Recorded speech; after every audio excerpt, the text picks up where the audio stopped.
Welcome to this version 1 video blog on OCI cost optimization. This particular video is talking about forecasting and budgeting for OCI cloud services. My name is Paul Bullen. I'm a principal Oracle license consultant here at version 1. I'm helping people with all aspects of Oracle licensing and doing that independently to give people insight and expertise as to the best way to manage their Oracle assets. So a quick recap on how Oracle Cloud, in particular OCI, which offers IaaS and PaaS offerings, is paid for with Oracle. That's obviously a key part of the cost and the way things work here. So for those who don't know, OCI is based on a committed spend. So you agree to spend a certain amount of money with Oracle, let's say $1 million a year. That forms a pot of universal credits, and from that you get to draw down against the price list that Oracle have for each of their cloud services. So you could consume that with a wide variety of different services, or you could use it just with a small number or even a single cloud service. The amount of those services that you consume obviously then gets drawn down from that commitment you've made to Oracle, and hopefully you've got everything right and you pay no more than what you've already committed to Oracle, and in fact you use as much of that commitment as you possibly can without overstepping that mark. So there is a commitment. It's an annual commitment usually, with a multi-year offering, usually sort of a standard deal that Oracle proposed to people. At the end of that period, if you don't use all the universal credits, then they're forfeit. There's nothing you can do with them. So as shown by this next version of the graph, if you've committed $1 million and you've got $50,000 at the end of that service period, then that's a good outcome. It could be better, but it's better than sort of only having 50% use the commitment, or using it over and above. Now, it used to be the case that for an overage, when you used to consume more than the pot, then you'd be penalized and you'd be paying 150% of the original cost. And that's no longer the case. Overages are usually the same price as the standard rate card that you would pay for any service before you overuse the committed spend. So in a way, it makes sense to lowball your commitment to Oracle in order to use that overage at no extra cost. And as long as that doesn't put you into the next level of discount, then keeping that overall commitment low down makes a lot of sense. So forecasting, obviously, there's two ways of looking at forecasting. There's prior to migration to Oracle, when you're making that commitment, what you're working out that commitment to be and what that spend will be. And there's obviously forecasting during the period as well. So this kind of covers both aspects here.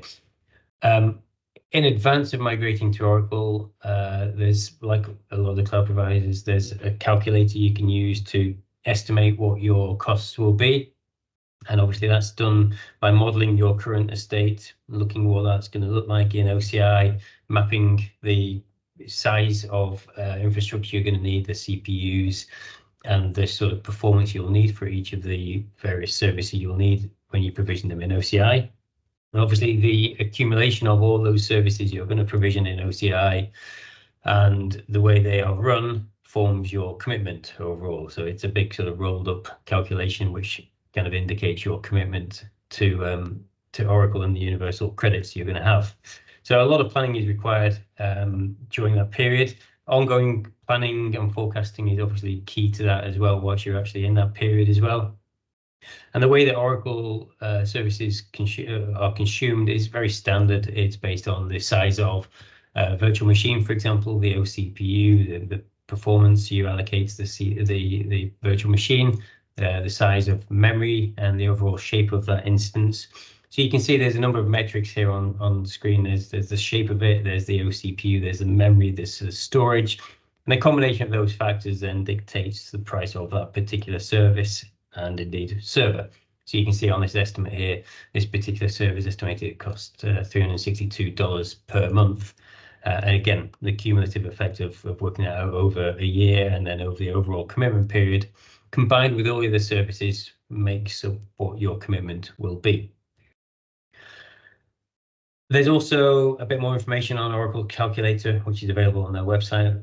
This previous screenshot just showed you, which kind of breaks down the cost a bit more. It shows you how it's calculated based on the unit price, the SKU, the service descriptor, and the sort of cost that goes with that as well. Obviously, the cost, like other cloud service providers, will vary by region as well. So it's worth looking at that and the region that you need for your services and making sure they're located in the right place.